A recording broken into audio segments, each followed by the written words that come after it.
My best friend broke up with his fiancée after she accused us of cheating and demanded he choose her over me. Now I feel guilty for causing their breakup and want to put them back together. Posted by you/Pelican Dom. Hey all, so, here's the backstory. I, 23F, have been best friends with this guy we'll call Troy, 23M, since we were in 8th grade. All throughout high school, we hung out together with our other mutual best friend, Adam. The three of us spent a lot of time together and did nearly everything as a group. In high school, we experienced our fair share of losses and trauma. At one point, both Adam and Troy stayed at my house for a couple of months before college due to issues at home. This brought us closer than usual friends because we learned to lean on each other so much. Fast forward to college, and all three of us attended different schools, but we continued FaceTiming each other every other day. Leaving our families and each other was rough, and we had developed a kind of codependency in high school. Our frequent communication only reinforced that, but it was how we coped.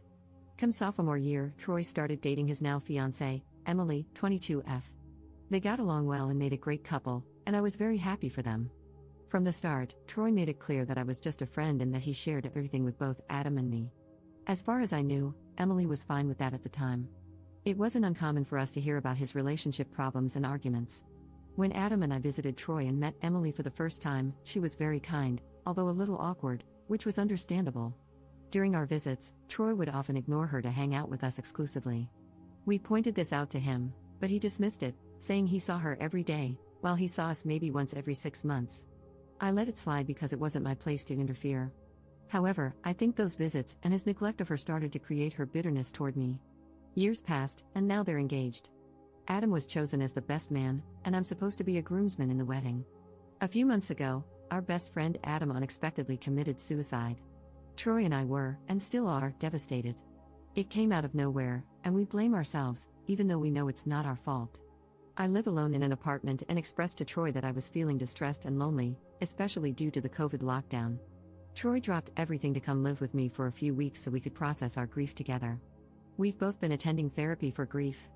A week ago, Troy got a call from Emily, who said she wanted him back at their apartment because she didn't trust him being with me. She accused him of cheating on her with me and said he should be choosing her over me. Troy got upset and told her that he was grieving and she didn't understand what he was going through, but I did. It escalated to the point where Emily gave him an ultimatum: choose me or her. Troy told her it was unfair to make him choose between two important people in his life and that if she couldn't understand his need for support, maybe they weren't meant to be together. She was hurt by his response and told him she needed time to cool off and think. They hung up. Today, Emily texted me, asking if I had feelings for him. I told her no. She then called and asked if I loved him, and I said yes, but as a brother. I explained that I'd do anything for Troy.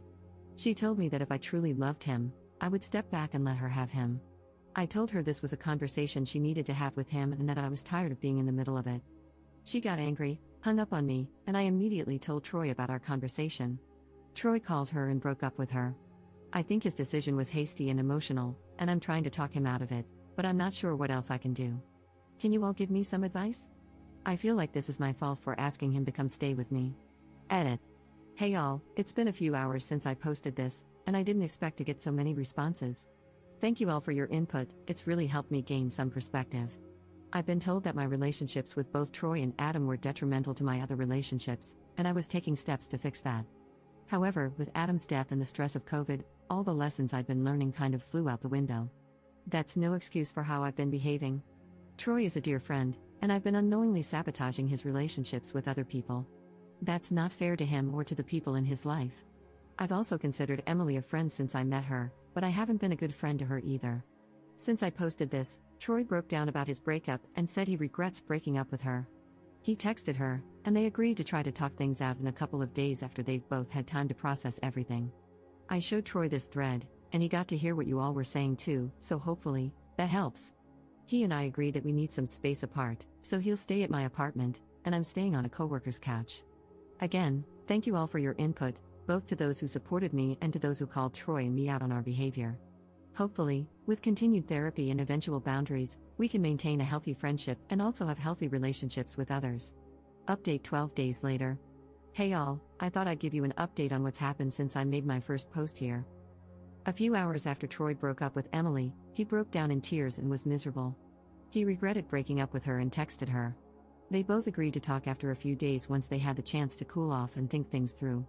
I also texted Emily after I got some advice from a DM and apologized for everything and for how I may have hurt her. She replied with a simple thanks, and that was it, but that was all right. I needed to apologize to her. That evening, Troy and I went over the comments from the original post and talked with each other. He and I agreed we needed some space, so that night I called up a coworker and asked if I could crash on their couch for a few days. They agreed, so Troy stayed at my apartment, and I went to my coworker's place. We didn't talk for 5 days to give each other space. That was really hard for me because I kept overthinking that Troy hated me and didn't want me in his life anymore. I was convinced I was going to lose him, and that made me miserable because we had just lost Adam. But that was just my anxiety speaking. After a few days, Troy called me and said he had spoken with Emily, and they were back together. I was so happy for them and relieved. I wanted to ask for details, but I figured I had stuck my nose into their relationship enough as it was, so I didn't ask, and Troy didn't say anything.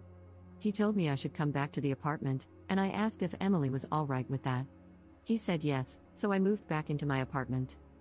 When I got back, I asked him if he was going to return to his apartment with Emily, but he said no due to COVID, so he'll be staying with me for at least the next few weeks. Having had several days apart with no communication was something new for us, so when we were together again, we talked about everything we'd been thinking about. We talked about how much we missed Adam, what we could have done to help him, and the guilt we were both holding on to. It also came out that Troy had rushed to my side when I asked him to because he was afraid I was suicidal and didn't want to lose me either. I felt really guilty about that. I scared Troy, and that was never my intention. Then we started talking about all the memories we had with Adam, and that was really uplifting, even though we were crying the whole time. I also told him how nervous I was during our time apart, and he said he felt the same way. We laughed about it and agreed we need to work on our independence from each other. The next day, I got a call from Emily and answered it. She wanted to apologize for assuming I was with Troy and to talk about the text I had sent her. She and I had an emotional talk for a couple of hours, but eventually, we understood where the other was coming from. She mentioned that she often thought Adam and I didn't like her, but that was only because we hadn't properly included her whenever we were with Troy. By the end of the talk, we agreed we should communicate more since Troy is significant to both of us. It was good to talk with her and clear everything up. She's a super sweet and considerate woman, and I think she's perfect for Troy. I'd love to be her friend too. Troy and I are going to therapy and working on our codependence and grief counseling in separate sessions. I've also started looking into a codependence group and think I'll start attending those meetings. Since there's only one in town, Troy isn't going to join because we don't want to go to the same one. Emily also mentioned that she and Troy are going to start couples therapy, so that's what they'll be doing once he moves back in with her. So that's the update. Emily and Troy are back together. Troy will be staying with me for the next few weeks, and Emily and I have started building our friendship. Hopefully, from here on out, there will be more communication between them and better boundaries between Troy and me. Troy and I are willing to put in the effort, and Emily is supportive of us, so I'm optimistic. I'm sure Adam would be happy that we're moving forward together. If you all have any more advice or words of encouragement, I'd love to hear them. Thank you all for your help with the initial post. I don't think this situation would be getting better if you all hadn't helped Troy and me open our eyes. Edit. Wow, I did not expect the amount of hatred this update post would receive. I thought the situation had resolved itself positively. You all want Troy out of my apartment right away, though. So, I told him that he should head home as soon as possible to be with Emily, and he admitted that he did not want to go back to Florida because of the increase in coronavirus cases and that he liked the relatively relaxed state of things here in my state. I told him he was being paranoid and that he would be alright if he quarantined once he got back, not the most sympathetic thing I could have said. But since he works from home anyway, he can quarantine without any issues. He called Emily, and they bought a plane ticket for him to head back in 3 days, so he's leaving. Emily is excited to have him back, and I'm glad they can be together again.